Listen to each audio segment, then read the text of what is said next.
Hello all, Pranav here. I did my MTech in Computer Science and Engineering from IIT Bhubaneswar and currently working as an AI engineer in CAMS.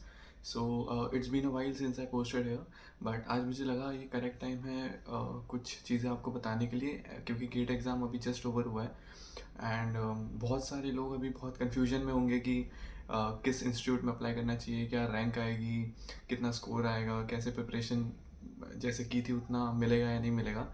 सो या correct ये feeling आती है अभी इस moment पे, but मुझे ऐसा लगता है अभी हमको थोड़ा सा काम रहना चाहिए बिकॉज पेपर तो हो चुका है। अभी हमें फ्यूचर का सोचना चाहिए कि हमें क्या क्या स्टेप्स लेने हैं। ओके, सो इस पॉइंट ऑफ टाइम पे आप क्या कर सकते हो अभी, जैसे मैं स्पेसिफिक फॉर गेट सी ऐसी बात करूँगा। आपके पास और 2-3 एग्ज़ाम्स हैं आपके पास, लाइक बार्क है, ट्रिपल आई टी हैदराबाद का एग्ज़ाम है, PGEE and may be bits वगैरह में आप अप्लाई कर सकते हो, बट स्टिल अभी हम स्टिक करेंगे triple I T Hyderabad and BARC पे। ओके, सो अभी आई थिंक रिजल्ट 19 मार्च को अनाउंस करेंगे गेट वाले। सो ये जो भी आपको कन्फ्यूजन इस टाइम पे हो रही है वो बहुत ही नॉर्मल है एंड मैं इस वीडियो में मैं डिस्कस करूँगा कि मैंने क्या किया था गेट एग्ज़ाम के बाद, कैसे मैंने आईआईटी सेलेक्ट किए, कैसे मैंने फॉर्म्स भरे एंड ऑब्वियसली मैंने कैसे ब्रांड ओवर ब्रांच इस चीज़ को नहीं माना, हाँ, because of some personal reasons. Obviously अगर मुझे आईआईटी बॉम्बे से CSE मिलता तो मैं लेता, but still I want to share some things with you which eventually led me to an AI engineering camps, right. So मैं इसमें ये शेयर करना चाहता हूँ कि जैसे ही आपने अभी आईआईटी के फॉर्म्स आप भरोगे, सो बहुत सारी ब्रांचेस होती है, इंटरडिसिप्लिनरी होती है कि जैसे आईआईटी बॉम्बे में काफ़ी इंटरडिसिप्लिनरी ब्रांचेस है for ML related roles or maybe robotics or maybe like GNR. So मैं पहले अपना पर्सनल एक्सपीरियंस शेयर करता हूँ। जैसे ही गेट एग्ज़ाम हो गया था मैं भी आपकी तरह ही कंफ्यूज था कि मुझे क्या लेना है, कैसे फॉर्म्स भरने हैं, कहाँ कहाँ अप्लाई करूँगा, गेट एग्ज़ाम अच्छा नहीं किया है तो मुझे कौन से कॉलेजेस मिल सकते हैं, कौन सी ब्रांचेस मिल सकती हैं, आईआईटी जाना है कि एनआईटी जाना है, कैसे होगा, प्लेसमेंट्स कैसे होंगे, बहुत सारे कन्फ्यूजन्स थे मुझे माइंड में। सो मैंने इसको कैसे ब्रेक डाउन किया। फर्स्ट ऑफ ऑल मैंने आईआईटी के फॉर्म्स तो ऑलमोस्ट सारे ही भरे थे एंड ऑब्वियसली बहुतों की तरह इंटरडिसिप्लिनरी ब्रांचेस भी भरती थी ताकि मेरे को भी ये होप थी कि अगर कुछ मिल जाए so I will go for a good brand. Okay, so इसके बाद क्या हुआ, मैंने इंटरव्यूज़ दिए काफ़ी। मुझे आईआईटी बॉम्बे से GNR का कॉल आया था, वहाँ पे इंटरव्यूज़ दिए। आईआईटी भुवनेश्वर से एमटेक CSE का कॉल आया था, वहाँ पे इंटरव्यूज़ एंड रिटन टेस्ट दिया। बट जब मैं आईआईटी बॉम्बे गया था I spoke to some seniors there. So मुझे ये रियलाइज़ हुआ कि uh, मुझे ब्रांच ज़्यादा प्रेफर करनी चाहिए ओवर ब्रांड, बिकॉज आगे जाके जब प्लेसमेंट अपॉर्चुनिटीज़ आती है एंड आगे जाके जब आप अपने रिज्यूमे बनाओगे, सो it will obviously look good if you have an like core branch.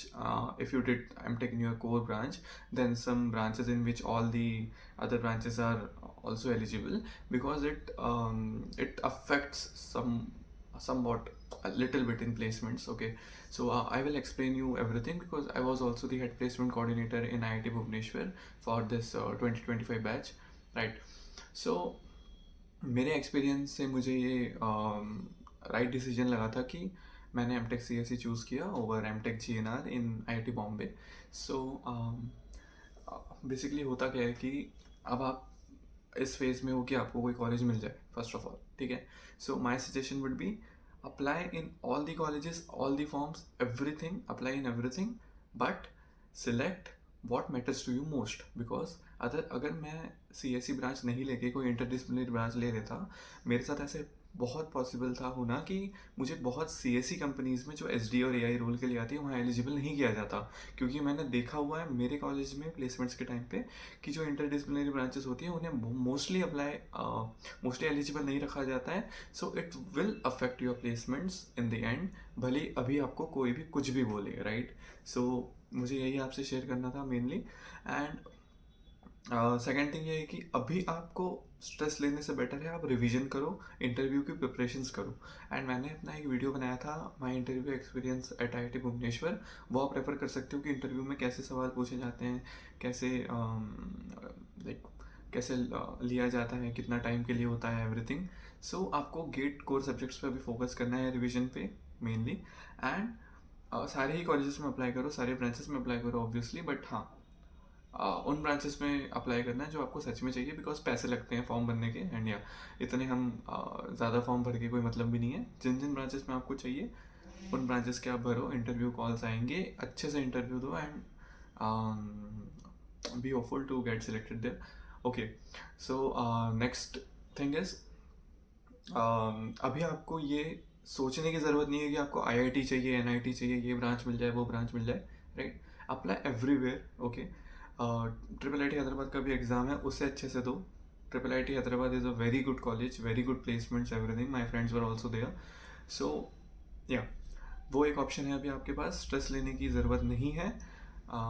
And mostly आप मतलब रिवीजन करना मत छोड़ो, सबसे मेन पॉइंट तो ये कि रिवीजन करना मत छोड़ो, आप अभी रिवाइज करते रहो, मेन नोट्स अपने रिवाइज करते रहो, प्रीवियस ईयर क्वेश्चंस भी आप एक बार देख के जाओ, क्योंकि जब IIT भुवनेश्वर में मेरा रिटन टेस्ट हुआ था उसमें काफ़ी previous year question based concept भी आए थे। सो या वो आपको याद होना चाहिए उस टाइम पे। इंटरव्यूज़ के टाइम पे भी काफ़ी क्वेश्चंस जो पूछे गए थे लाइक डेटा स्ट्रक्चर्स के, वो काफ़ी अपने नोट से थे, मेन नोट से। सो या उस पे भी आपको फोकस करना चाहिए इस पॉइंट ऑफ टाइम पे। ओके, सो ये था कि आपको कॉलेज में एडमिशन्स कैसे लेने हैं, क्या करना है अभी वहाँ तक। अब मैं आगे बताऊँगा कि मुझे जब मैंने एम टेक CSE में एडमिशन लिया एंड उसके बाद से मेरा AI इंजीनियर तक की जर्नी। सो मोस्टली जो हम गेट CSE सब्जेक्ट्स में हम पढ़ते हैं, वो सारे कोर कंसेप्ट आपको बहुत बहुत बहुत ज़्यादा यूज़फुल आएंगे प्लेसमेंट्स के टाइम पे। तो वो नोट्स आपको तो संभाल के रखनी ही है अपने पास, नो मैटर वॉट। ओके, वो नोट्स आपको संभाल के रखने ही है एंड उसको रिवीजन करते रहना ही है। ओके, सेकेंडली, जो आपके ML कंसेप्ट थे, मैंने ML कंसेप्ट्स पे काफ़ी फोकस किया था, उन कंसेप्ट्स के बेसिस पे। पर एक चीज़ याद रखना, placement is a totally different game. It's a game of luck, it's a game of patience, and आपको बहुत काम रहना पड़ेगा उस पॉइंट ऑफ टाइम पे। आपको नहीं पता आपका प्लेसमेंट कब होगा, it's all a surprise for you. या सो या दिस इज़ राइट कि आप नहीं सिलेक्ट कर सकते आपका प्लेसमेंट्स क्या होगा। मैंने देखे हैं बहुत अच्छे अच्छे बच्चे जो अनप्लेस्ड रह गए, मैंने देखे हैं बहुत ही ऐसे बच्चे जिनकी प्लेसमेंट अच्छी नहीं थी, but they still got placed on the very first day of the placements. So ऐसे होता है, it's all a game of luck. And इसके लिए आपको कैसे प्रिपेयर करना है, क्या करना है, इसका भी मैं गाइड वीडियो बनाऊंगा, कंप्लीट गाइड। एंड रेज्यूमे कैसे प्रिपेयर करना है, कितने रेज्यूमे आपके पास होना चाहिए, everything, because I have seen the placements very closely in my time. So मैं इस बारे में आपको बहुत अच्छे से गाइड कर सकता हूँ, आई बिलीव दैट। एंड अभी जो आप गेट सब्जेक्ट्स पढ़ोगे इंटरव्यू के लिए, it will help you later also. So इसको ढंग से पढ़ो ताकि इंटरव्यूज़ में निकले एंड आगे जाकर आपको प्लेसमेंट्स में भी हेल्प हो। एंड जब मैं एमटेक में मैंने एडमिशन लिया था, सो 2-3 चीज़ें हैं जो आपको प्लेसमेंट्स के लिए ध्यान में रखनी है। That is maintain your CGPA, maintain a good CGPA। तो माई CGPA was 9.01 in my last semester, like final CGPA was 9.01. Obviously placements पहले ही हो गए थे तो थर्ड सेमेस्टर का CGPA मैटर करता है, so it was around 8.7 for me at that time. So yeah the CGPA also pushes you a bit in placement, like comparison तो होता ही है हर जगह। सो या CGPA मैटर्स। एंड जैसे ही आप फर्स्ट सेमेस्टर में जाते हो, अगर आपके सीनियर्स बोले कि भाई CGPA मैटर नहीं करता, मत सुनो, CGPA मैटर करता है एंड बहुत ज़्यादा मैटर करता है। अच्छे से पढ़ाई करो, कोडिंग करो, दैट्स ऑल वॉट मैटर्स। अब सेकेंड ईयर, अब बाद में हम आ जाते हैं MTP पे। सो माई MTP was all like it was in collaboration with Microsoft, so it was all AI related. We also published a research paper there, you can check it out. And वो उसने भी काफ़ी मुझे हेल्प किया in my placement journey. It was related to LLMs, AI and all the recent tech which is being used in the industry. So ये सब काफ़ी सारी चीज़ें आपको हेल्प करती हैं। इसके बारे में एक डिटेल्ड गाइड में बनाऊंगा, इसलिए मुझे आपको ये सब इसलिए बताना था क्योंकि I want some questions from you. I want some meaningful questions like which I can cover in the next video, in this preparation guide video of obviously in placements. And जो बच्चे अभी MTech में currently हैं, जिनके भी placement season आने वाला है नेक्स्ट 6 मंथ्स में, उनके लिए ये वीडियो बहुत ही हेल्पफुल होने वाला है। So please comment on this video for all your doubts regarding placements and everything. So from now on I will break this uh, in two parts. Like, for the first one was gate related videos, secondly was this AI related and placement related videos.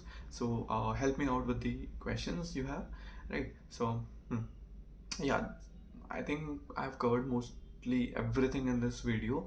And अगर फिर भी मेरे से कुछ चीज़ें छूट गई हो एंड आपको कुछ पर्सनल डाउट्स हो, you can always ping me on LinkedIn, on Instagram, and आप कमेंट्स में भी अपने क्वेश्चंस पूछ सकते हो, right? So I will definitely try to help you out. Yeah, so that's it for this video. Thank you and all the best.